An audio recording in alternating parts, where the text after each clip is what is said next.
So sit back as you watch, relax at your comfort, because kikao cha wazee is gonna be fire lit. Hello viewers, Wekesa is here, the producer, always behind the cameras.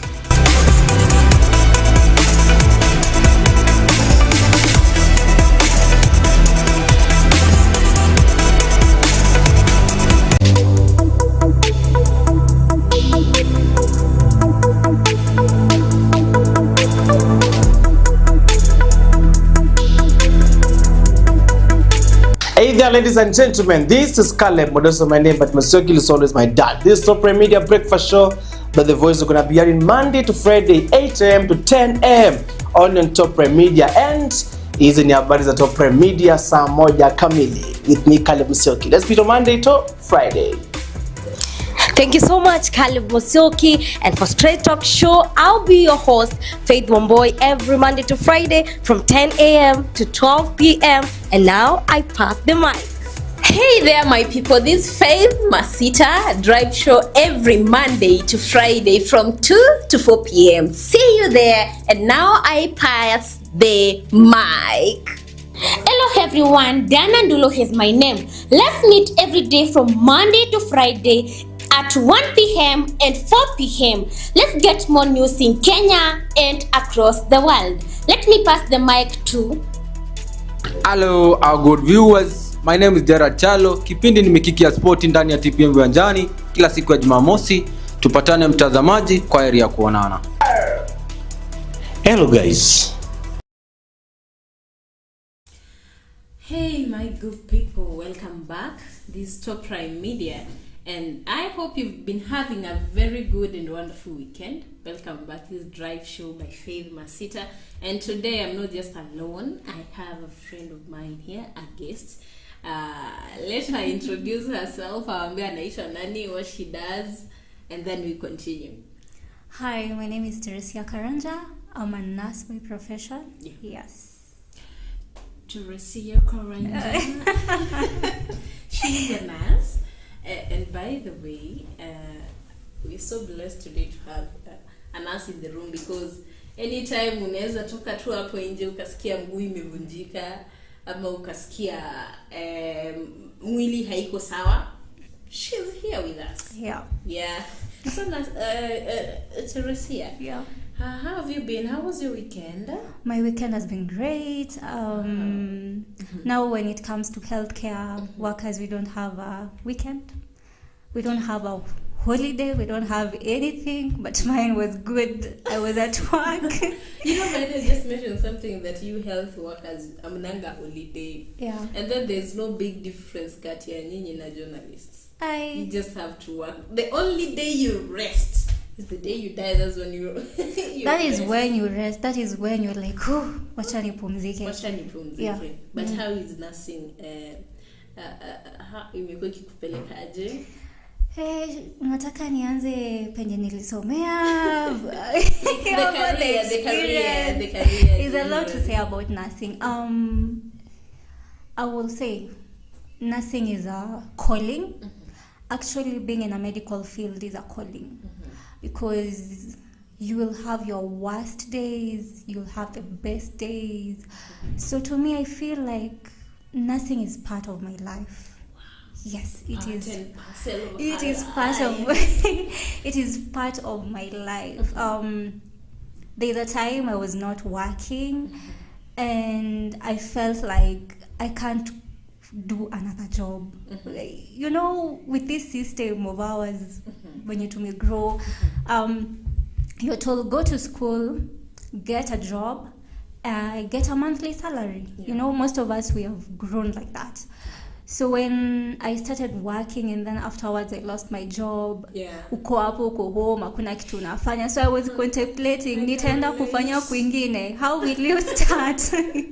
I can relate. No.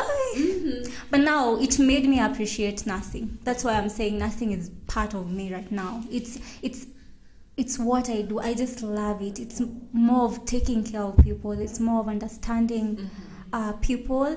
And by the way, it's very interesting to learn about people behavior, personalities. Yeah, you'll be like, oh, this person. Anyway.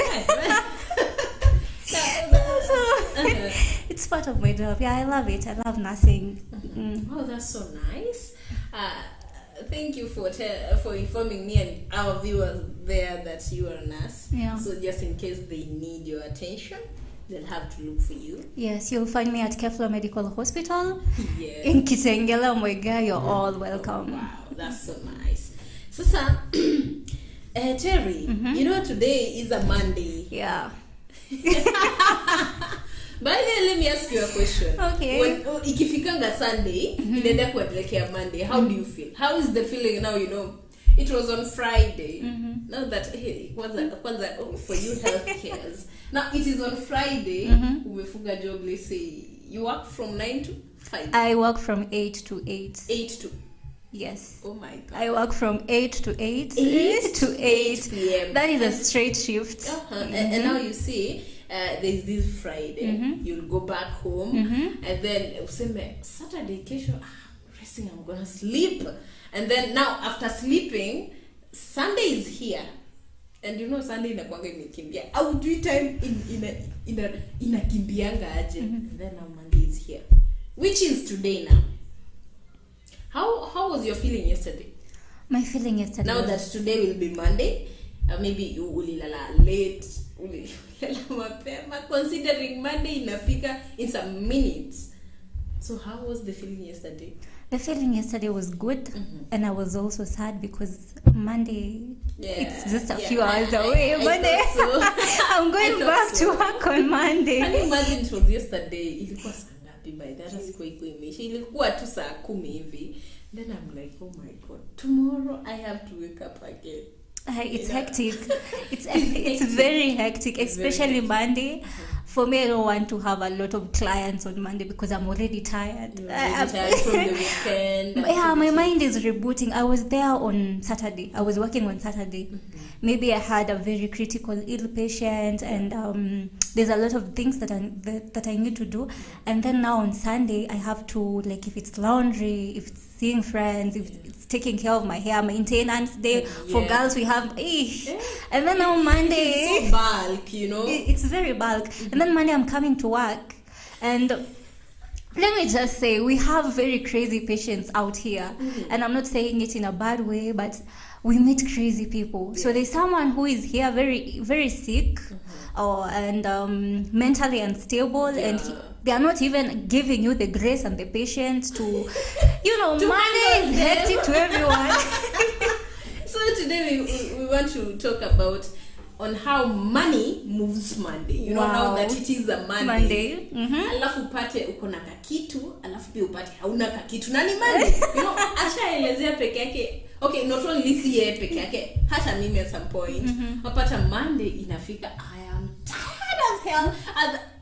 At some point, maybe hauna kakitu. And then there's nothing so happy to be happy about Monday. Yeah. You know? I don't know if you can relate. I can relate. Thank you. Now we want to talk about money moves Monday. Okay. Money. Wow. Pesa. Pesa kakiwa. Sabuni ya roho. Hata hao madaktari wenye they can never tell you that the major kitu inaweza kufanya upone hata kama ulikuwa mgonjwa ni pesa. Just sahi ukae tu hivi. Ulikuwa na stress but maybe uko na ulcers, and then uone confirmed you receive. You get better. You get better. You get better. There's this hormone in the body that gets. If you have problems, just get that M-Pesa message. Just get the money. You'll be fine. It solves a lot of problems. Money solves problems. Yeah, for sure. So for the money that moves Monday, wallet yako iko. How is your wallet? Wow, 0. Hey. But end month imekuwa juicy too. The bills. Hey, manze, natafuta mtu adapt to we. You're looking for someone to adapt to you. It's not like 000, but at least it's just it's a balance that is not. It's giving me depression. It's not making me happy. Okay, I get it. Now there's someone there watching us, you know, and then maybe ako tu amekaa, hana venye atakula, hana venye atalipa rent, hana vile maybe ata sort out some of the very basic needs. Hana, unaona, utamwambia nini? Now that it is Monday, alafu ana job on top of that. Wow. It's so devastating. Not having money, not knowing how you're going to pay your bills, or not expecting any money from someone. That is the worst thing for sure. That is the worst thing. But I will say this is not the end. There's always something good that is coming. You may be down today or tomorrow, but the next day you'll have something. Na usikufe peke yako. You have friends. You can talk to your friends. You can talk to your friends, you can talk to your relatives to send you some money. But ni kubaya, tuko wengi. Somebody mentioned something about, okay, you may be working or you've been paid on Monday. By Friday, not even by Friday. By Friday, Friday is a very long time. Just say Monday evening. Just a few hours. You get paid on Monday morning, and then Monday evening you're already negative. Ama bado uko kwa fuliza. Uko kwa fuliza. Sufficient funds. Sijui fuliza, and then you press 1. It happens. Say my yes or no. So by the way, not only you are one, to very many people right now, the wallets ziko zero. Tuko pali pabaya. You know, with the economy. Sana, you know. And you know what is very funny? You may be saying that kuna mtu mwenye sahi akona 6 figures kwa account yake, for sure. Kwa pesa yake, and then bado anasema manze wallet iko chini. So kukosa pesa, it comes with levels pia. Kuna mtu atakuwa sahi, let's just say 100k, na atasema manze financially I'm so drained. Kuna wewe bado ukiwa na hiyo 100k you feel I'm rich. What do you mean? Rich. I mean, I can afford anything. I mean, I can go on a vacation. I'm very rich. I can go on a vacation. There's this clip that is really going around about anaitwa Jeff Koinange. Wameenda pale kwa base, alafu ameulizwa eti wewe mzaa utakula nini? Utakula matumbo? Mahu? No, I can't relate. Utakula managu? Hey, no. We can't relate. Mahu? We so can't relate. Those people who are not relating what is kukosa, you know. And it happens sometimes. And kukosa, it doesn't mean that you kill yourself. You should not kill yourself because umekosa. Because there's a time that will come. Me, I do believe, let me say, I believe in God, okay? And I believe that there's a season where you lack, and there's a season where you are rich. It means that season you are blessed. So in that season where you are blessed, you do the things that you are supposed to do in that season. Because that season doesn't stay for long. It's the same way I'm telling you, there's a season where you're going to lack, and that season won't stay for a very long time. It will end. Yes. And then when umesema hivyo nikakumbuka there's this phrase watu wanaitumia sana. Unaijua? Gani hiyo? If I perish, I perish. If I die, I die. If I die, I die. Some of the people, they really make very big mistake before. Me making a big mistake before I misuse the money that I have. You know? Let me just say something. I'm a culprit there. Find what makes you happy. I'm not saying people should not. You should not save, you should not take care of your money, you should not plan. Just plan for it. But once in a while, spoil yourself. If you perish, you perish. Just spoil yourself. Spoil yourself. If you need that skincare, buy. If you need to go for an outing, go. If you need to love yourself. I can imagine it is on a Monday. Listening to Terry and Faith, wanakwambia, now you have money. Go and spend it, you know. Spend it on yourself.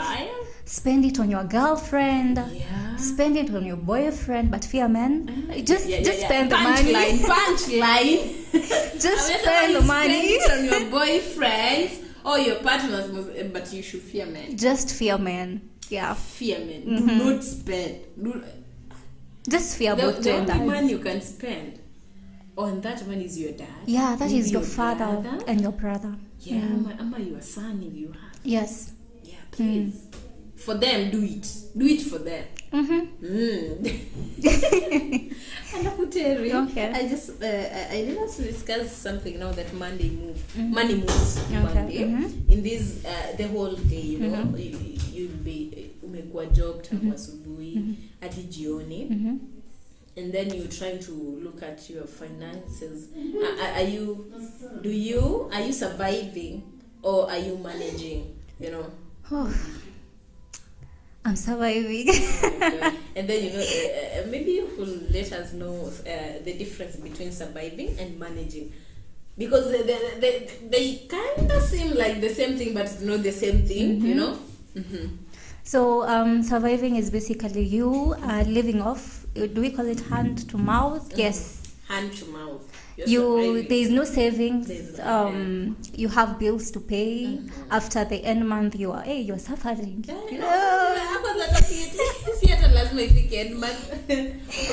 After 2 days of being paid, you're suffering. Broke Yeah, you're broke. Yeah. So for managing is where now you're saving. You have maybe emergency funds.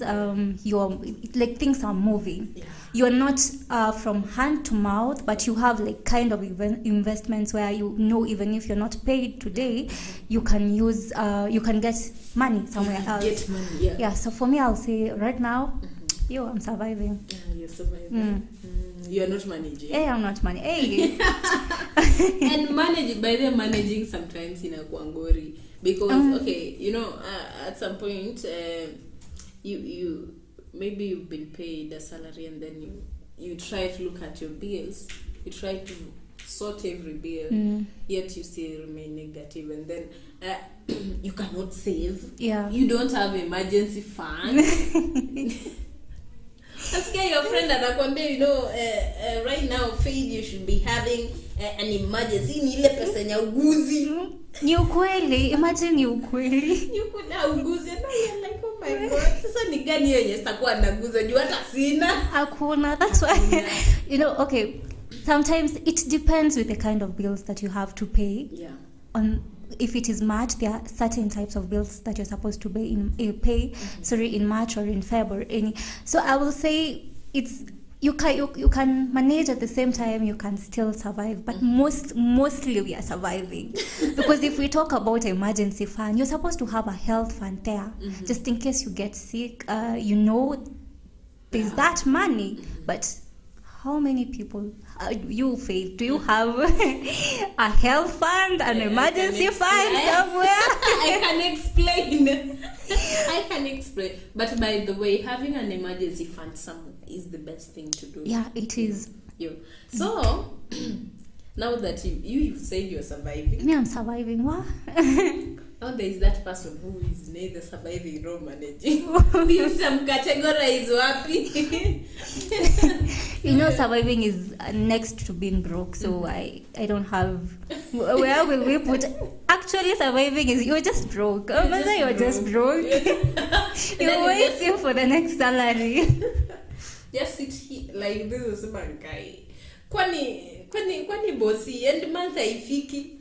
And then I don't know, maybe where you are working, inafikanga kale ka month yenye mnajua hii wiki tunalipwa, you know, and then now hata morali ya kufanya kazi imerudi. Inarudi chini. Let me tell you what happens. So ikifika hiyo time morali inarudi chini, you're just angry for no reason. You're just mad. If somebody tells you something, you're mad. You don't understand. You don't know what you're saying. So it is it is there. Akipita unashanga. Kwani leo kumbuki leo unafaa utulipe. Nini unatuongelesha hapa? Nini unatuongelesha hapa na unatulipa? Akikwambia, you need to stay for you just spend a little bit of time in the unanilipa lini? You know, it's hectic. You say unatoka job sangapi at 8 p.m. And then now this 8 p.m. Sasa 7:58 ushaanza kupack, 7:59 pack. Ushatoka nje ya mlango. Inabidi. Especially hiyo time yenye hakuna pesa inabidi. That's when you're surviving. That's when you're surviving, manze. Now, what is the very first expense that hits you every week? Kwanza tu wiki kianza hivi. Kwanza leo ni Monday. Yeah. And then there's that expense inakupiganga ki unasema guy hadi una jam, hadi unakasirika. Transport. Fair. Fair. Are we in the same Fair. Where do you stay? I don't stay that far. It's just near Muigai, I would say. But yeah, fair. Oh my god. Na vumbi ya Kitengela na ni usiku na nimepigwa. Bro, fair. Ni fair. Na nikiongezea sana sisi ma baby girls, you know you need a little bit of snacks to eat during the day. You need some inaitwangaje? Maybe umepita asubuhi kukuja job umeona nini fulani, umeona juo and you're like I need to get I need this. I need to get this, right? And then kiasi tena umeona nini umsema there's fruits there hitaji. Kuna and by the way I worry. I don't know if kama ni mimi peke yangu. Kama ni mimi peke yangu napatanga kama niko maybe umeona tu kitu papa. Na imekubamba hata kama you had money and now au kumeplania. Then unasema ile nguo ina kafiti. Acha nipite no. You know, if I perish I perish. Hapo napatanga hata anasema kwani una save ikifika mita moja udedi. Hiyo hata iwezi nunua shamba. Nunua tu. That's the most. But we need to have financial discipline. 200 bob iwezi save. It won't make a difference. You just buy that thing. That's where people go wrong. Yeah, that's where we go wrong. However, how little it is, learn to save. Yeah. Pole. Yes. So umesema ni fair. Sasa kuna mwenye yeye ni food, you know? Yeah. Kuna mwenye yeye ni let's just say medical expenses. There's kuna mwingine pia utapata maybe ni school fee. Unaona? There are people who pay, let me just ask. Not weekly. I mean, monthly. Maybe daycare. Daycare, okay. You know? Vitu mingi. Just have money. Yeah. Kwa tuna pesa. Just have money. But sasa hii pesa unaitoa wapi? And that's the question. The very fact that you'll have money, yeah, but also hii pesa, know how you can get that money. Now getting money, you know, you're working, right? Now that you need to have a lot of money that is catering for all your expenses and your bills, and now you have surplus. Hadi ingine upate ya kusave. Do you have a side hustle? No, I'm working on it. I don't have a side hustle. Yeah. Oh wow, you're not alone. Just know that we are backing you up. You're backing you up, and now ukijaribu kuangalia now your profession. Now let's just say sometimes some of the professions kama yetu sasa unaweza pata inakuhinda kufanya side hustle, you know. Kuna zile side hustles they want you to be engaged in them. Yeah, completely. You have to be there. You have to be there. You have to manage. It depends though. And if you I feel like when you want to have a side hustle, you need to understand first of all what you're doing. Yeah. And the people who you're serving, the customers. Yeah. And if you're unable to commit yourself to that, maybe you can put someone there to run your side hustle. To run your business. Yes. But now, you know, this let's just say employing also another person. Now that one is another thing. Employing another person, your salary is utakuwa tu unafanya hivi unaamua nikishalipwa mimi nakulipa juu sasa tutafanya nini. But anyway, it's hectic. And it's life. And also it needs a lot of trust on someone, because let's just say nifungue hoteli, you know, me I'm working, right? Nimefungua hoteli, and then there's this person unasema huyu acha nimwache hapa. Ukikuja ukijaribu kufanya hesabu kila time haingiani. Yo bro, pesa iko wapi? Ti hapana mimi sijui. The expenses and the profit, they are not adding up. So you are like, okay. Yeah. So what is the smartest money you've made this year? Like this is just 2026, not only 2026 but 2025. Come on.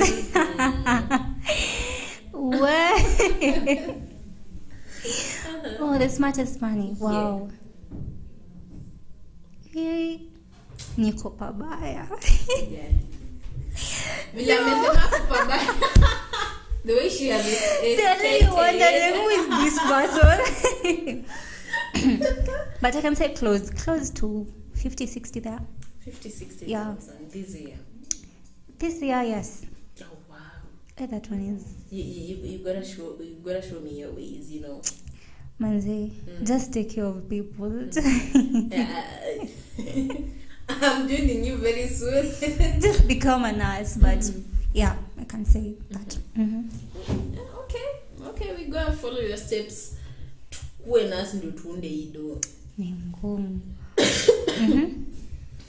And now we tumeongelea something about side hustle.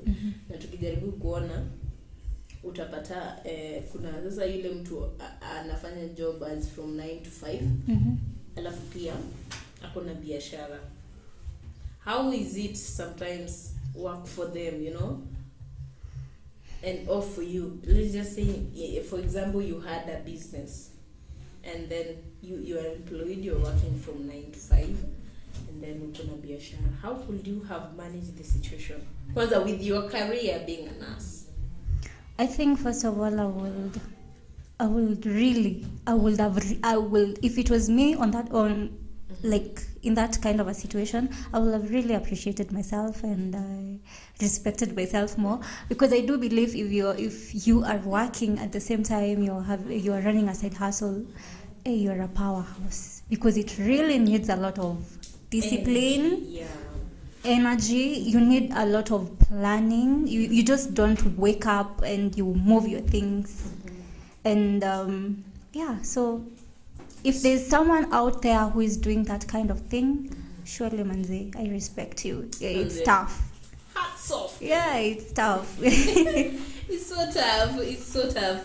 Like managing your work, let's just say 8 to 5. Yeah. And by the way, you having a side hustle at the same time, you have to wake up early. If you have family and you have kids, you have to prepare these children when they should. This is the time wako likizo, si ndio? Now you have to prepare that watoto watakula nini while you are away. And then now you went a job, but now before you go to job, you lazima uangalie maybe pale kwa store, maybe if you're having nini ya groceries, ndio uangalie maybe uko na beli yako ya mtumbo, uangalie hii ilienda, hii kwenda, sijui ni ufanye some evaluations. Now you are coming to work. Jam imekushika, you know. Boss amekasirika. Nakupigia simu. Anakupea warning. Kwanza hata anakupea warning kama hujafika. Anakuuliza wewe, kwani hizi ni saa ngapi bado hujafika job? It's crazy.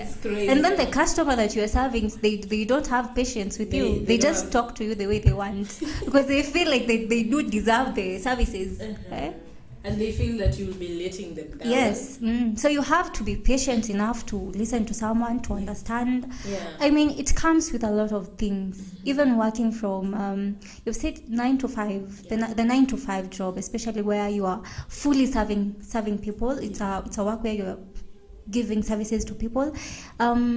You need to have a lot of patience, a lot of grace, a lot of understanding, because not everyone will understand your perspective.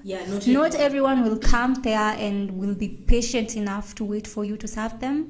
Some will even think that they are going to demand for that service. Yes. As long as they are paying you. As long as they are paying you. And if you don't do your service, if you don't give that service very well, they will just call, if they know the boss, they will call the boss.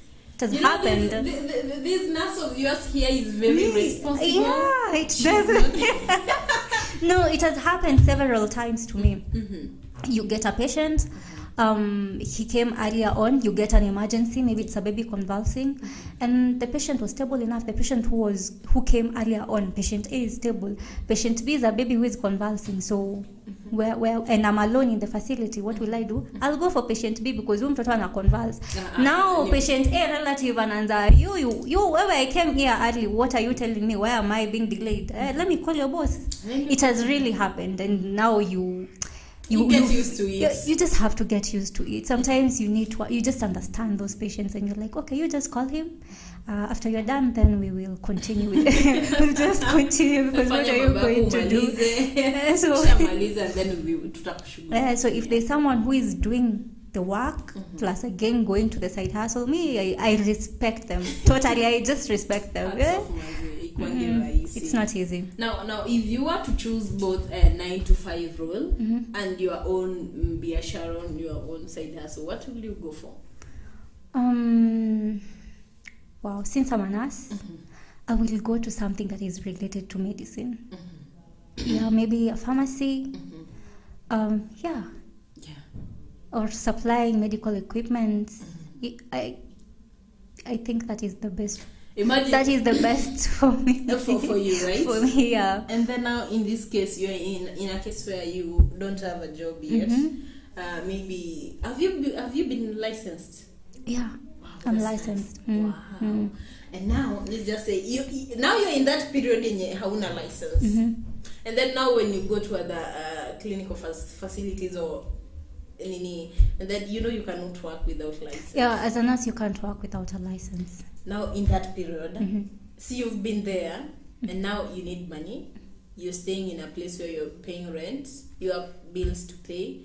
And then now, while you cannot go and start doing that medical related course, medical related job, yeah. Now, what will you do in that fix? I will advise someone who is there that you don't. That is okay. I was once narrow-minded, in a sense that we are used to. I'm going to school to become a nurse. Afterwards, I'll get a well-paying job as a nurse and I'll start working. And at this period of time where you've finished, you don't have your license. So I will say don't be narrow-minded. In a way that just go and look for a job. You can go shopkeeper, just do something, just look for a job and atafute job too, and look at job. If you really want to become a nurse, you've already started, you're a nurse, you're licensed to owner, so you can go and start working alongside you continue reading, because in nursing or in medical field, things changes. Management of medical condition, they do change with time. Medication, they do change with time. So I will say, you go, continue working, just do a job while reading. And when you get your license, you can go and apply for jobs. But if you're staying at your parent house and maybe you don't have those expenses that we are talking about, you can just go and volunteer. In a hospital, just go volunteer, learn, get some skills. They will recommend you and maybe they will give you a job when you get your license. Yeah. Thank you very much. Thank you very much. Now tell me, someone just for these let's just say people in your career, maybe wali graduate shule wakamaliza, they don't have license, now wako nje, and they're still back at their parents' house. What do you tell them? I wait after job bana. Fanya kazi, toka kwa mzazi, fanya kazi. Let me just say this with a lot of grace. Medical workers, especially the nurses and the doctors in Kenya, they are not actually well appreciated in terms of payments. And people do say that medical, like the courses, the people who are working in the medical field, it's more of you're graced to work there, as in it's not a place where you're going to be paid this certain amount and you'll feel contented. But I want people to realize that still we are people, we have bills to pay, we are normal people who have bills to pay. Normal lifestyles like we have normal lifestyles, and when people wakitoka shule, you're told, wewe ni daktari, utalipwa pesa nzuri. So me, I will tell somebody, and that's the notion, by the way, utalipwa pesa nzuri. Pesa iko wapi na tunateseka huku nje? But I will say, even if you are reading, ama you're a nurse, ama you're a doctor out there, get a side hustle. Learn a skill. Apart from your course, learn a skill. I have friends who we went to school, they have their license, but they're not practicing. They're nurses, by profession, but whatever they are doing is not nursing related, and they're having good money. Yeah. So you don't have to wait for you to get that license. You don't have to wait for you to get that license. And just do something. Yeah, just imagine, just do something, because in the end, our end goal is to live a very beautiful and, let me say, wealthy life. Yeah. You know, so if you just stay there with this kazi yetu ya 9 to 5, outatoboa. When I was in school, we had a teacher who used to tell us, you know, hauwezi endesha your dream car with your salary, your monthly salary. You cannot. So you have to do something extra. Yeah. Do something extra. 9 to 5, yeah, ni sawa, but now acha tu kuangia kulipa chama hiyo hata ni ikiingia ikiingia unajiambia, let me take myself somewhere else, because you have other sources. You have exactly. Have other sources of money. And now what is the one financial goal that you could do this week? You know, today is Monday. So tulisema with money, now that money moves Monday, and then now it is Monday. Wiki ilianza jana, but now the normal days of the week, we have Monday to Friday. We said we financially, hatuwezi sema eti tutaanza kuplan money ya 2 weeks hapa mbele. A lot of things they happen hapa katikati. Yeah, for sure. You know, and now you've already budgeted for your money, for your finances. But then ukisha budget and then something comes up and you're like, oh my god, mbona niteseke na niko na pesa kwa bank, ama I've got some savings somewhere and let me use it. Now before you hear that, tukasema now we have to, let's plan it a bit at a time, pole kama ni this week, next week, this week we're gonna use this certain amount of money, kama ni 500, or it's 1,000, 2,000 for this week. Yeah. And then we're gonna see how, did we overspend? Did we underspend? Did we really have to lifikisha yale malengo tulikuwa tunataka? Yeah, that's what we're doing. And then now asking these questions, what is this one financial goal for this week peke yake? My financial goal for this week is to remain within my budget. Yeah, remain and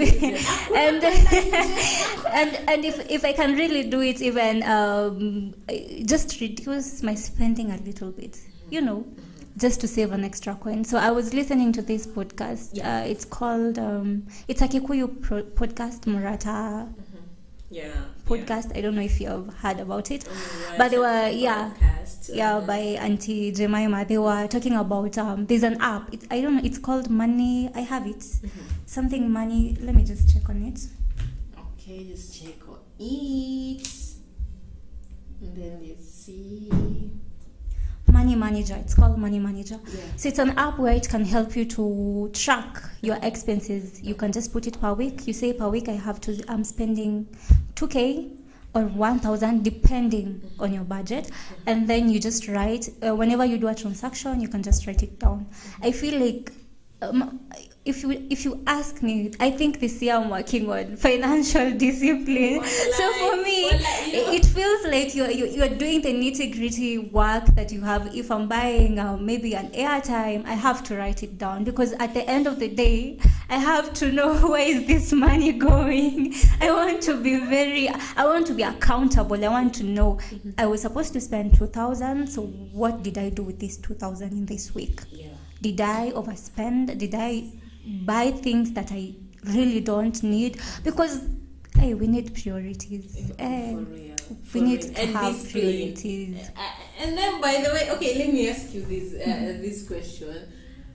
Not only to me, but also to my lovely viewers there. Nataka niulize, unatumianga Okoa? Do you Okoa? Okoa gani? Jahazi. Fuliza.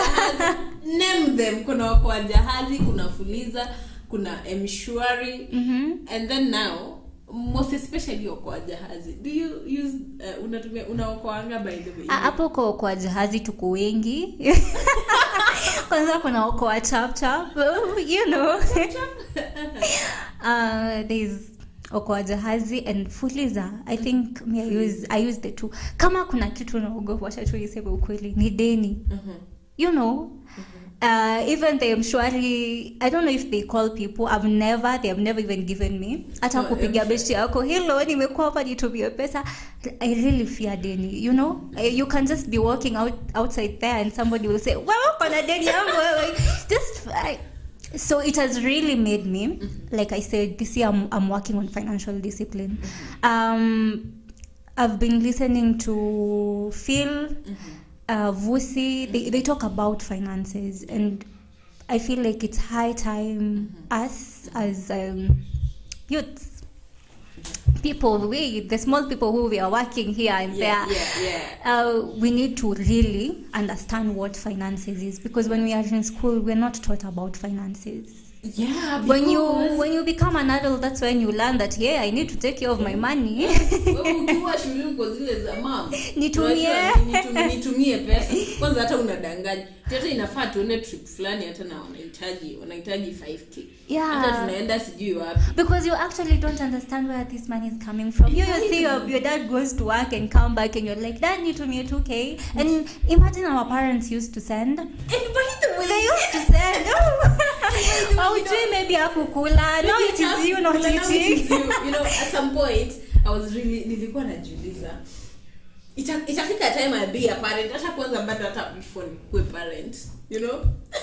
Right now and ukaangalia pesa za diaper. Right now unapata maybe I have some money and I'm lacking some cash, ndio nifanye kitu kwa atafanya, alafu najiuliza there is a time I was in school, I will just make a phone call, and they will send the money. They'll send money. And then see me peke yangu niko kwetu, tuko wengi, they are in school, and imagine leo umeomba pesa ya gas, kesho mwingine anaomba mzae, unajua kuna kitu fulani inahitaji, kuna rent nafaa nilipe, mwingine hapa atasema sijui tunafaa tu watch set book, sijui kuna uniform yangu imeibiwa shule, ndio like hata tunadanganya. Nilikula pesa ya rent bwana, nitumie pesa ingine. And now so ukijaribu kujiweka in that shoe, at some point you will become a parent, and now you have babies, and now ukijaribu kama hii kidogo nyuko na uko peke yako, you can't manage it. Ni ngumu. And yet our parents, they used to do it. They imagine they used to do it, and right now it's you and you're wondering, nikule kwanza ama nilale njaa. You know, hata kukula it's not a must. I can fast. Wacha niiname. Ama niende kwa neighbor nijifanye napita tu na nipatie food. But anyway, we really need to learn about financial discipline. And I think parents, they need to start a podcast ya kutuambia you 100 bob. You could find that. How did you manage yourself with this 100 bob? How did you feed me with this 100 bob? But another thing I will tell, if there's any parent who is listening to us right now, teach your child about finances as early as now. For real. It's really important. Like right now ndio na try ku understand MMF ni nini, but please teach your kids, especially those who are in high school, about finances, and teach them how to manipulate the money. No, not to manipulate, sorry, to multiply the money. Like right now I'm encouraging like my siblings, especially the one who is following ako chini yangu, you should think about a business. Be an entrepreneur. Just be creative. Be creative. Because we are here, go to school, be a nurse, be a doctor, be an engineer. You know, do these courses. When you come outside here, there's no jobs. The market is flooded. But you know something about this market being flooded? You can create your own job. How do you create your own job? By being creative. So we need to teach kids as early as now how to manage that finances. Teach them about savings. Teach them about how do you get this money. Because in the end, they will be able to appreciate the money that you're giving them. Can you imagine? You know, right now, I used to, nikiwa high school, Ana nilikuwa nasema come on man. Sasa hiyo pesa nilikuwa napewa mbona sikuwa na save? Why didn't I start something earlier on? Mapema. Unaona? Kwanza kama uko ushagweka kuku. Unajua one thing with high school students, utapata si kuna food ya shule. Yeah. You know? If someone will take us back then, atuambie saa hizi sasa fei, wewe kuna chakula ya shule, like stories za kunini, like spending a lot of money is not. I think I will take my time and save a lot of money. Do you think you would? No, as in when if the time was reversed, do you if think? If the time was reversed, yeah, and then it is my parents now giving me this money, oh my god, I'll save that money. I would have saved. Just remember this peer pressure that is making you buy things. Buy things. But you know, there is this set of students, unapata maybe amepewa poke. By the time anarudi nyumbani anaenda anajibaia nguo, anajibaia kiatu. You know, some of us nilini mzazi alinunua nguo. It was long time. It was a very long time ago. It was a very long time ago. So it's good sometimes to be responsible. Yeah, we need to be responsible. We need to learn about savings. Hey. You know, parents, by the way, you just mentioned something.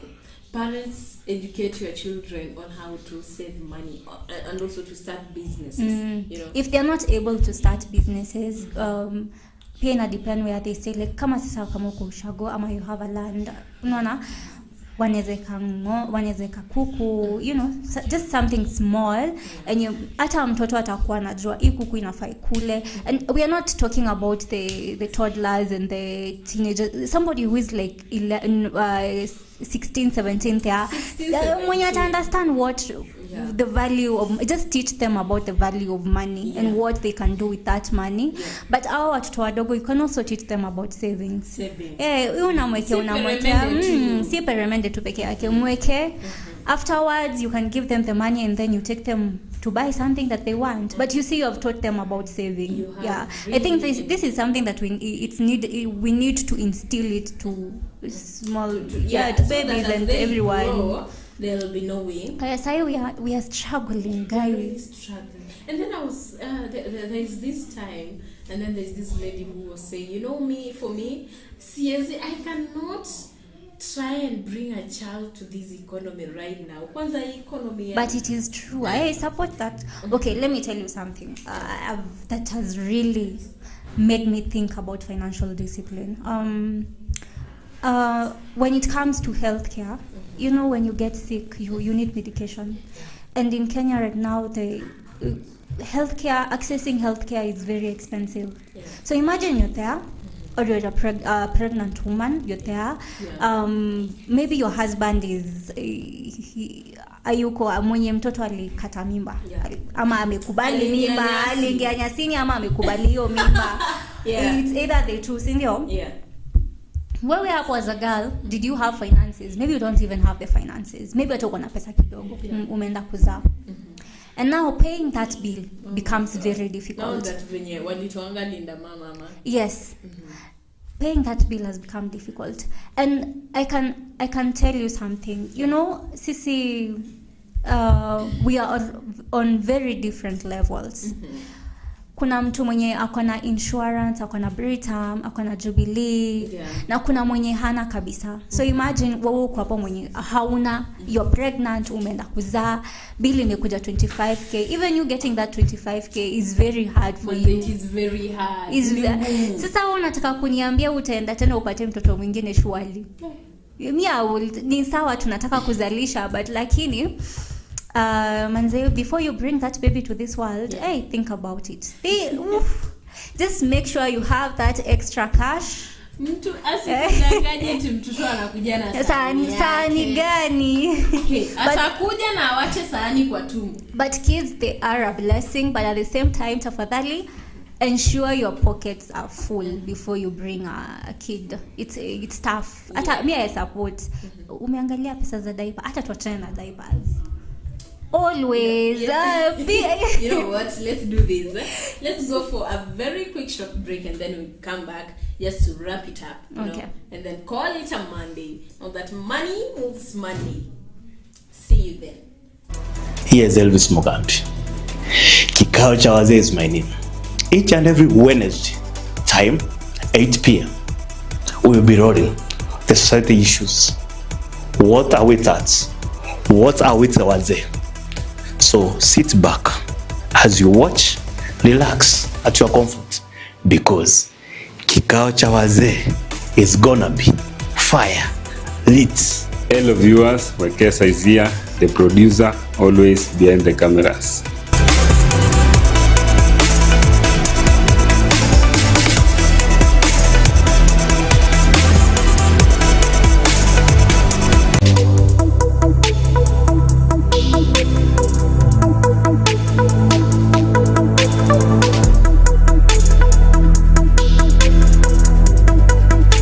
Hey there, ladies and gentlemen, this is Caleb Modoso, my name, but Masioki is always my dad. This is Top Prime Media Breakfast Show, but the voice is going to be hearing Monday to Friday, 8 a.m. to 10 a.m. on Top Prime Media, and hizi ni habari za Top Prime Media saa moja kamili with me Caleb Masioki. Let's be on Monday to Friday.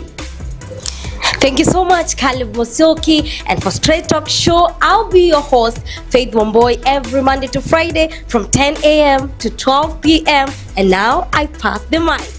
Hey there, my people. This is Faith Masita drive show every Monday to Friday from 2 to 4 p.m. See you there. And now I pass the mic. Hello everyone, Dana Ndulo is my name. Let's meet every day from Monday to Friday at 1 p.m. and 4 p.m. Let's get more news in Kenya and across the world. Let me pass the mic to... Hello our good viewers, my name is Gerard Chalo. Kipindi ni Mikiki ya Spoti ndani ya TPM Viwanjani kila siku ya Jumamosi. Tupatane mtazamaji, kwa heri ya kuonana. Hello guys, here's Elvis Mugambi. Kikao cha wazee is my name. Each and every Wednesday, time 8 p.m. We will be rolling the society issues. What are we at? What are we wazee? So sit back as you watch, relax at your comfort, because kikao cha wazee is gonna be fire lit. Hello viewers, Wekesa is here, the producer, always behind the cameras.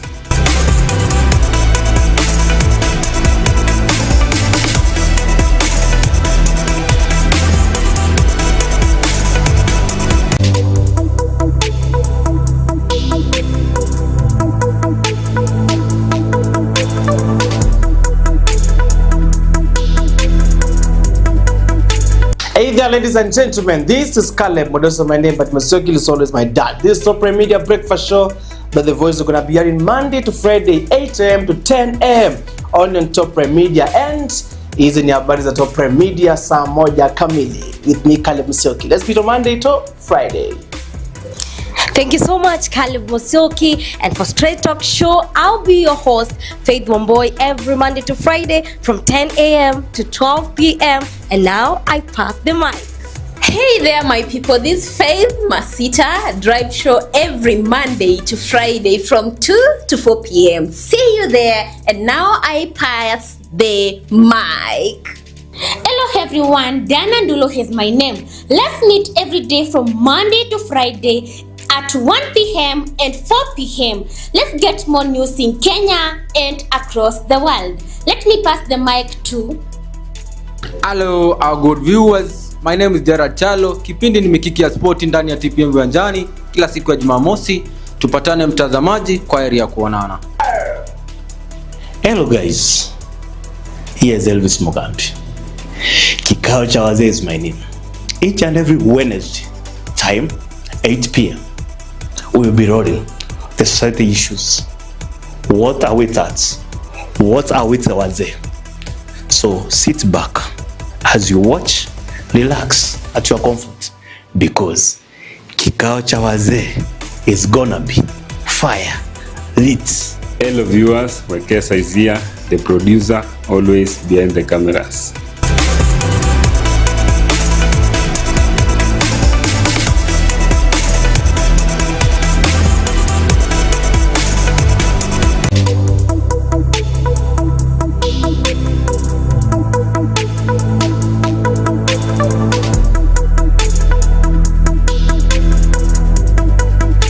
Hey Hey there, ladies and gentlemen, this is Caleb Modoso, my name, but Musyoki is always my dad. This is Top Prime Media Breakfast Show that the voice is going to be hearing Monday to Friday, 8 a.m. to 10 a.m. on Top Prime Media, and hizi ni habari za Top Prime Media saa moja kamili with me Caleb Musyoki. Let's be on Monday to Friday. Thank you so much, Caleb Musyoki. And for Straight Talk Show, I'll be your host, Faith Wamboy, every Monday to Friday from 10 a.m. to 12 p.m. And now I pass the mic.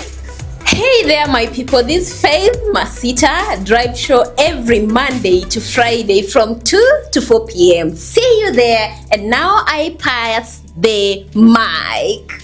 Hello everyone, Dana Ndulo is my name. Let's meet every day from Monday to Friday at 1 p.m. and 4 p.m. Let's get more news in Kenya and across the world. Let me pass the mic to... Hello our good viewers, my name is Gerard Chalo. Kipindi ni Mikiki ya Spoti ndani ya TPM Viwanjani kila siku ya Jumamosi.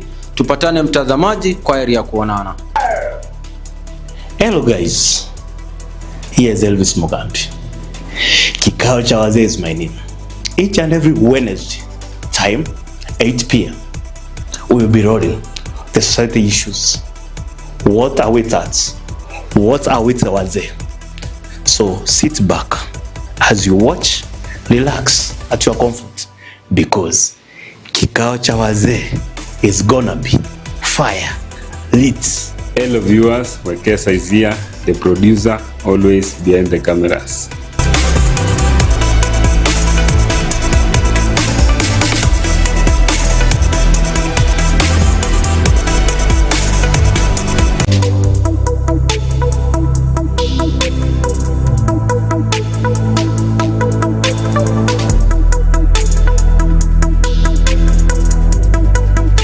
Hey there, ladies and gentlemen, this is Caleb Modoso, my name, but Musyoki is always my dad. This is Top Prime Media Breakfast Show that the voice is going to be hearing Monday to Friday, 8 a.m. to 10 a.m. on Top Prime Media, and hizi ni habari za Top Prime Media saa moja kamili with me Caleb Musyoki. Let's be on Monday to Friday.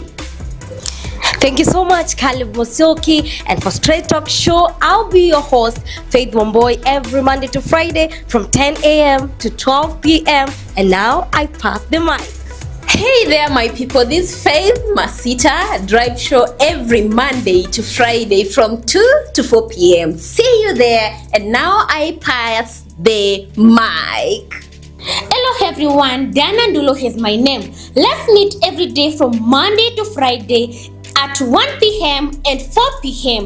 Let's get more news in Kenya and across the world. Let me pass the mic to... Hello our good viewers, my name is Gerard Chalo. Kipindi ni Mikiki ya Spoti ndani ya TPM Viwanjani kila siku ya Jumamosi. Tupatane mtazamaji, kwa heri ya kuonana.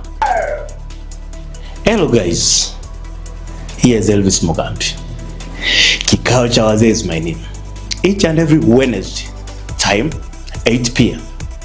we will be rolling the society issues. What are we at? What are we to wazee? So sit back as you watch, relax at your comfort, because Kikao cha wazee is gonna be fire lit. Hello viewers, Wekesa is here, the producer, always behind the cameras.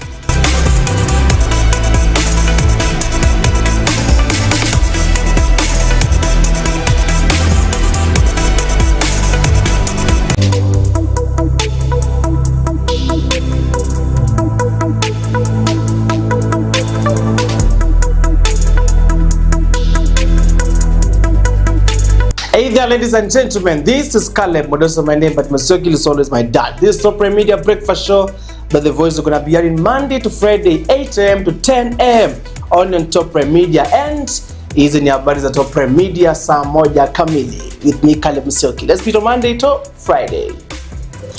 Thank you so much, Caleb Musyoki. And for Straight Talk Show, I'll be your host, Faith Wamboy, every Monday to Friday from 10 a.m. to 12 p.m. And now I pass the mic. Hey there, my people. This is Faith Masita drive show every Monday to Friday from 2 to 4 p.m. See you there. And now I pass the mic. Hello everyone, Dana Ndulo is my name. Let's meet every day from Monday to Friday at 1 p.m. and 4 p.m. Let's get more news in Kenya and across the world. Let me pass the mic to... Hello our good viewers, my name is Gerard Chalo. Kipindi ni Mikiki ya Spoti ndani ya TPM Viwanjani kila siku ya Jumamosi. Tupatane mtazamaji, kwa heri ya kuonana. Hello guys, here's Elvis Mugambi. Kikao cha wazee is my name. Each and every Wednesday, time 8 p.m. we will be rolling the society issues. What are we at? What are we wazee? So sit back as you watch, relax at your comfort, because Kikao cha wazee is gonna be fire lit. Hello viewers, Wekesa is here, the producer, always behind the cameras.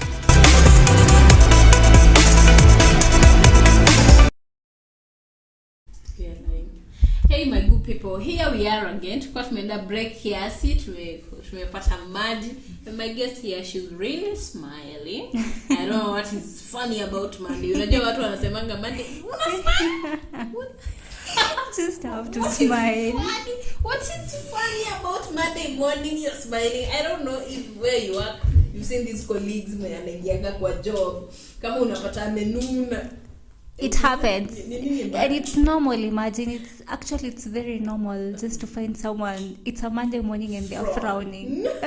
It's normal. Like Monday morning, but it's fine, you know. Kwanza there's nothing sweet as that feeling like Monday afternoon. You know, kwanza Monday afternoon kwenda juu, manze siku inaisha. Monday inaisha, you know. Wacha isha. It's actually, I feel like Monday is a very long day. Yeah, inafanga. It should be it's a weekend. Yeah, half a day. We are tired. We are struggling to come back to work. Somebody was saying that a day should be created between Sunday and Monday. Hapo katikati. Yes. Siku inafaa ikuwe hapo katikati. Mondays are so long, so boring.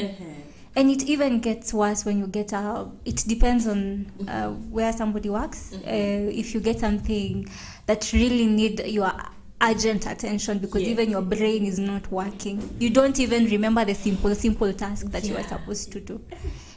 Monday is tough. Come on. Money moves Monday. Now tell me. Yeah. Today I give you 10K right now. What was the first thing you'll do with it? Let me ask. Are you giving me the 10K? Yeah, we should ask. Is she giving me the 10K right now? Maybe naweza pay you 10K sahi. Wow. What? After kulia pamoja tuko na mashine what? If you give me 10K right now, what will I probably do? Do with it. The first thing you'll do with it right now.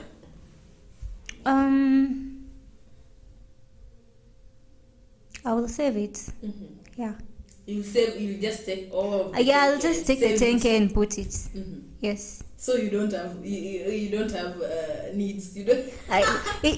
You don't have. No, I guess I do have the needs. Yes, I do have the needs, but I think I won't just put it away just to stay there as a monument or something.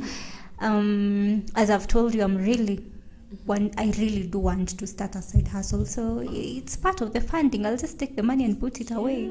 Yeah, that one explains it even better. Because I have food, I have money for transport. So we have talked about budgeting. Let me ask you something.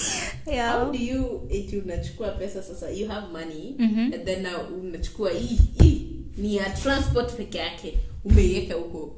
Do you have a separate account? Separate account for transport, or is this the same money you're using kutoka hapo unasikia kula mtura?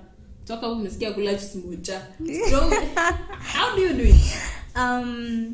I've told you that this year I'm working on my financial discipline. Oh, by the way, she mentioned that this year we are working on our financial discipline.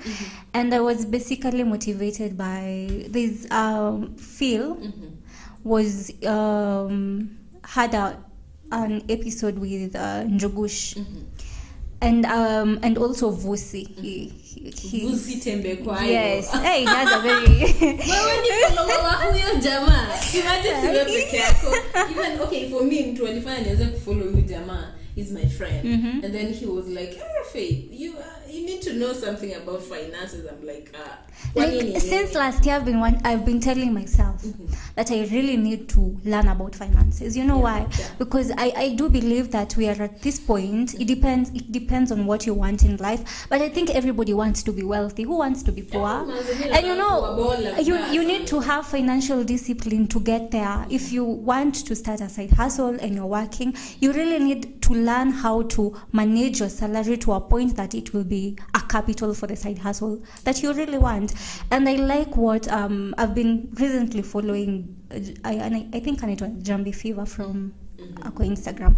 So kuna posts zenye anaekanga and you're like, oh, there are times that they talk about finances and the side hustle people are doing, and people are earning 100K.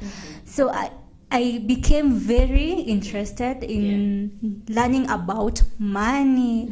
How should I save? How should I invest? And there are so many people I have been listening to. Most of them I don't remember their names, but right now I'm really working on finances. Now back to your question. It's finances. Back to your question. So I decided that I'm going, you know, when you talk about money, do we call it random buying? I've forgotten the name. Impulse buying. Unaenda unafika Quickmart, unajua hot dogs za Quickmart ni tamu. I'm just a girl with hormones. Nimeingia hapo ndani. We only live once. YOLO. Unaingia unakula hot dog, unakula something. And it's just about discipline. So I decided to become very practical about this thing. So apart from the money manager, the app that I learned about, I have like a notebook where I write so this month this is my salary, this is what I'm saving, if there's a tithe natoa, so this month kuna this and this and this and this and this I'm buying, and then this is the amount that I am remaining with. So there are so many other two apps that you can use apart from Money Manager.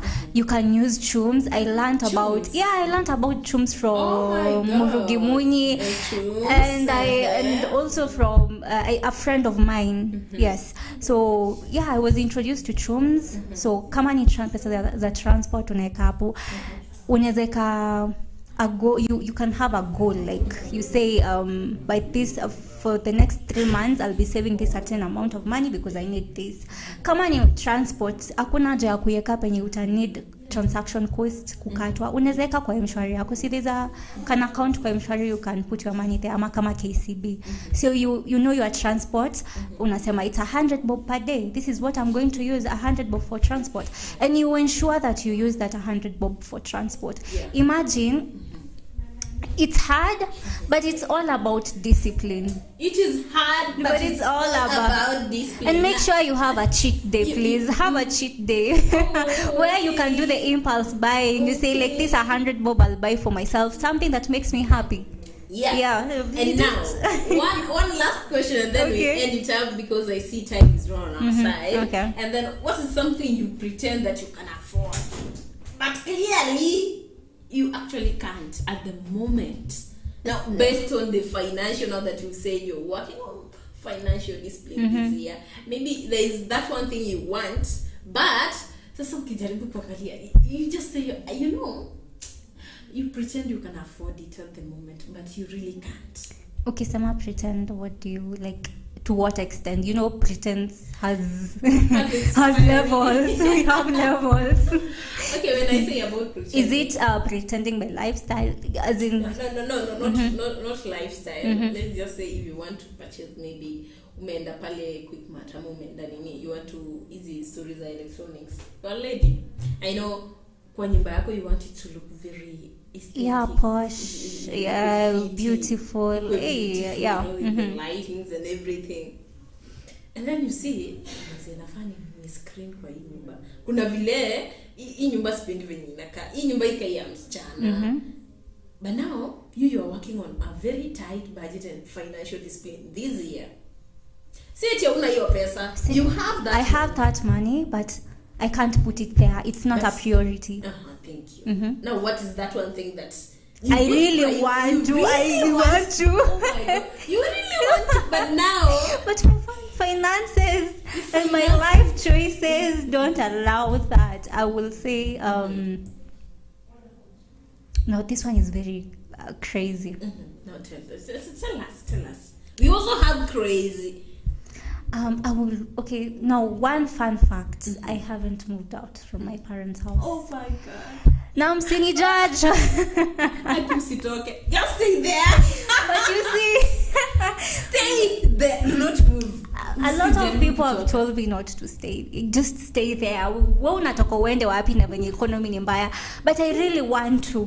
But when I look at my finances, and you know, we have goals, we have dreams that maybe this year you've said, maybe like I'm working on maybe the side hustle. I've said maybe I want this side hustle to work because nani anatoka nje kuteseka kisi tutarudi tuko wazazi. I'm just a baby girl, but anyway, that is one thing. Because moving out requires a lot of money. Yeah, Your mentor, you need to, before you move out for real, it is so draining. Let me tell you, me the day I was moving out from my parents' house, I said nilikuwa nilikuwa ndani. And it happened that nilikuwa nakuja Nairobi, so nilimaliza shule and then nilikuwa na nini, and then I had to come back. Okay, nilikuwa Nairobi before, then I went back to graduate. Now nimemaliza shule and now I am coming back. And then, you know, parents now wameamua wamekupea food, wamekupea everything, so it's you on your own. Sasa wewe uko ndani hiyo gari unafikiria maisha yako mara 2-3 unasema guy, so this is how move out kutoka kwa nyumba ya wazazi.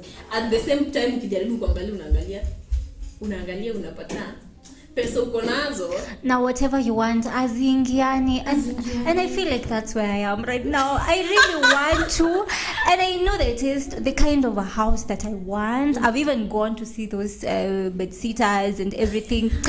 And I'm looking at the budget and I'm like, I really want this, but now You know that one brings this media. this is where I am. You're just very broke. Unaangalia hizi nyumba za millions of money. Yeah, na ikai vizuri. Where the kitchen doesn't. I don't like the kitchen. Yeah, that's where I am. So please, if by my advice to you, Yeah. kama bado hujatoka kwa mzazi, that is your parents' house. Just So stay long as there. Kwanza ni hapa tu karibu. And you know you can, unaweza toka kwa mzazi kuja job urudi kwa mzazi. Girl, do not move out. Thank you. Do not move out, Cap. Cap, because out here It's hard. it is hard. But I feel like, imagine it's hard to, okay, for everyone it's hard. Yes, maybe I'm at my parents' place, I'm not Yeah. paying the rent, Yeah. I'm not, but there's a meme that was saying you're not paying that rent but you're paying it with your mental health, you know. It's kila pahali ni hard. Hata sisi tunagongwa na hiyo economy. I don't have rent to pay, but I have bills that I need to pay as a woman. Yeah, like yeah. as a girl, I have girly bills. Yeah, and now hapa nje, the enemy of the progress is rent. Yeah. So long as you're in your unajua kunanga ile kitu yenyewe, you'll go back home. Yeah, You find once that you're your mom- out, you're out. You you're won't out. come back. Alafu ukienda kwa ukirudi kwa nyumba, so you say you stay with your parents.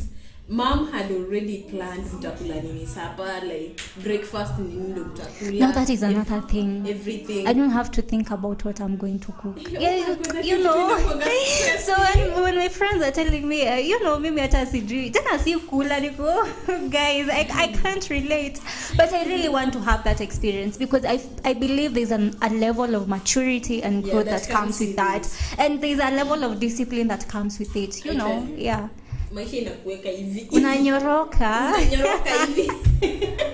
Alafu Sasa hapo ndo unaanza kusema story ya and then when ukifika at such point now, you know what responsibilities and inaanza kukuhit. si ya kuchezea. And I feel like you also become very appreciative and thankful, even hata mtu akikutumia 100 bob, hata chuani like, you thought about me, thank you, like I never had this money, you know. I don't know if it happens to most people, but for me I feel like nikihama and somebody just randomly send me money and I was broke, I'll be appreciative. You don't judge me, just understand the fact that I was in a very bad place. understand. Alafu pia si eti mtu akimove out amwezi mtumia dom square hivyo. Tumieni watoto pesa. They are still kids. We are still children. So, and by the way, we end our nini hivyo. We just end this show there. It has been so lovely discussing about money moves Monday. Manze kama una kakitu, I get you. I understand you. I'm relating, tuko pamoja. Na pia kama uko na kakitu, sukumia wale wenye hawana. Si unajua. Alafu the other show us your ways. Show us your ways. Like she was telling me earlier before that nikiona mtu wa forex, nikiona mtu wa hey, show us your ways. Please. Kuja so that I can show them. You show me, I also show them. Show us your ways. And then finally, as we conclude, so nataka kusema we might not all be rich yet, but the moves we make this week, you know? Yeah. They can change everything. Yes, for sure. That is it. So please guys, thank you for tuning in this Top Prime Media. I've been your host, Faith Masita. Drive to us from 2 to 3:30 p.m. every Monday to Friday. And now my guest here, later atawambie one word as we conclude. About money? Anything. About anything. Okay, Yeah. because we have talked about money, I've learned about life is all about intentionality. If you want to change, imagine it's all about you. If you want to change, you have to do the work. Yeah. So doing the work is very hard. So me, I will say, show up. Yeah, I think it's all about showing up. Show up when you're tired, show up when you feel like crying, show up when you feel like things are not moving. Just show up and let God take control. I think if there's one thing that we don't talk about is God. Just let God take control and show up. If it's all about, if you are working on your finances, do the little things. Today umefanya kitu poa, kesho make some bad financial decision. Don't beat yourself up. It's okay. Just move on with that positive energy, and in the end we are going to be very rich people, you know. We'll be driving those crazy cars. So I think that one reminds me of something. And there's this time I hadn't paid my rent, but again nilikuwa kwa gari nikikuja job, then I saw some Lexus type of a car and I was like, oh my god, I want that car. I want that car. It is that car that I want. Now sitting down trying to go. Hata ushaanza umeanza kubuild castles. Unasema budget nikikuwa na gari Mungu. Kuna is it a meme a TikTok video anasema Mungu nibariki na gari sitabeba wanaume nayo. Sitabeba wanaume. But imagine, even manifest. Just wake up, affirm yourself, say, by the way, Mimi, I want that G-Wagon. God, I will drive it. It doesn't matter what I have to go through, but one day, one time, I'll have the things that I want in life. Yeah. So just show up. Amen. The big thing is that you show up. Whether you are tired. Whether you are depressed, don't kill yourself. Just show up. Go for that walk if it's the walk you want. Just show up, man. Thank you for tuning in. This is Top Prime Media. We'll see you next time. I have been your host, Faith Masita. I've been your guest, Teresia Karanja. It was a pleasure. Teresia Karanja. It was really a good show with you and I've loved it. I would love to invite you again now to be talking about some other things. Please do. Because I know the age bracket hapa katikati. I know. Najua nini inatusumbua. Tuko na vitu nyingi zinasumbua. Kuna vitu nyingi zinasumbua. Adulthood. We should talk about adulthood. About friendship. About friendship. About growth. About relationships. So it is going to be a good one. And we end it there.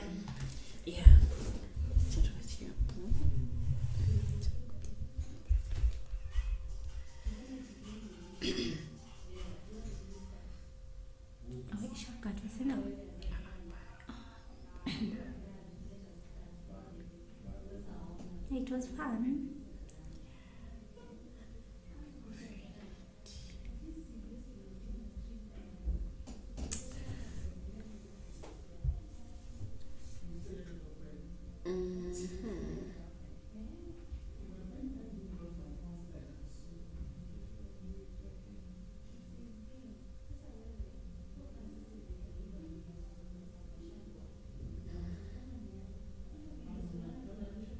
So, Teresia, I know it has been it has been a good show, and then you said you're working at a medical facility, you're in Daktari.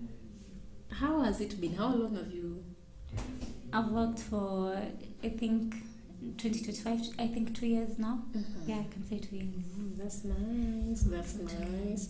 Did you ever feel that pressure now that umemaliza shule and then now now you're waiting to have a job?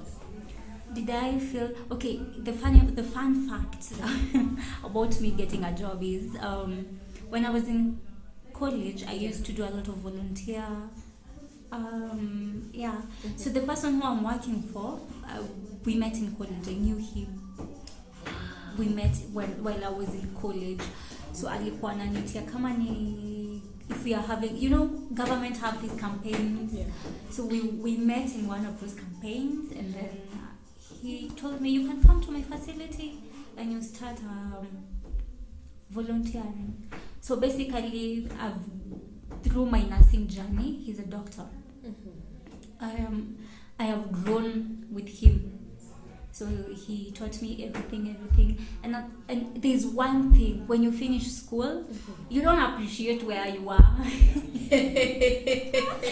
There's one thing you're told that ukimaliza shule, now you have your certificates, you're qualified, you should go and get out, you should go and get the quality job that you want. Okay. So I felt like I really needed somewhere else to go. Of course, the pressure was there. So mimi nilitoka penye nilikuwa nimegrow. When I say nilitoka hapo, it's the place where I was volunteering as a college student, and then I looked for a job somewhere. Now, it's very the pressure of getting a job. It is there, but it depends on where you stay. It depends on how your parents will handle that. For me, they were very patient with me, but for me, I really wanted the job because I'm not used to staying at home. As in, umemaliza shule, you're staying at home, ni swiping, typing, TikTok.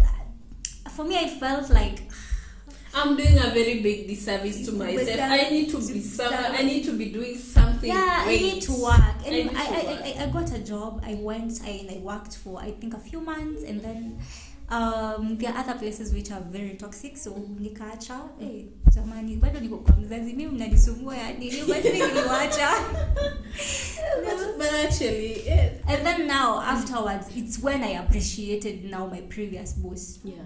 Like the one who was with me when I was in college, where I used to kind of volunteer when I was in college. And I had, there's a level of growing up that you get, and a level of maturity and understanding that you get when you don't have a job. Because now this is a place where you're getting your money. Money is very important. If you're a girl, you have skincare, you need to pay your rent, you need to take care of your hair, you need to buy the clothes. So it really made me, first of all, to respect the institution I'm working for. Yeah. To respect my boss. It's not like I was not respecting him, but now I'm respecting him in a very broader way. Yeah. And apart from respect, I'm also appreciating where I'm working, and I wouldn't play with my job right now. Yeah. So yeah, there's pressure. Your pressure iko. Yeah, because and by the way, you're just wanting to work. It is there. And let me tell you something. One thing people need to appreciate is that you're a very fast boss. Please respect those bosses. Yeah, respect those bosses. Nobody will tell you that. Nobody tells me that. Them because they trust you they trust you. They put their resources there for you to experience. Please, to our bosses who trusted us and gave us our jobs, at this opportunity, thank you so much. Thank you so much. God bless you. God continue blessing you all through. We end it there, Yeah. Bye. See you next time.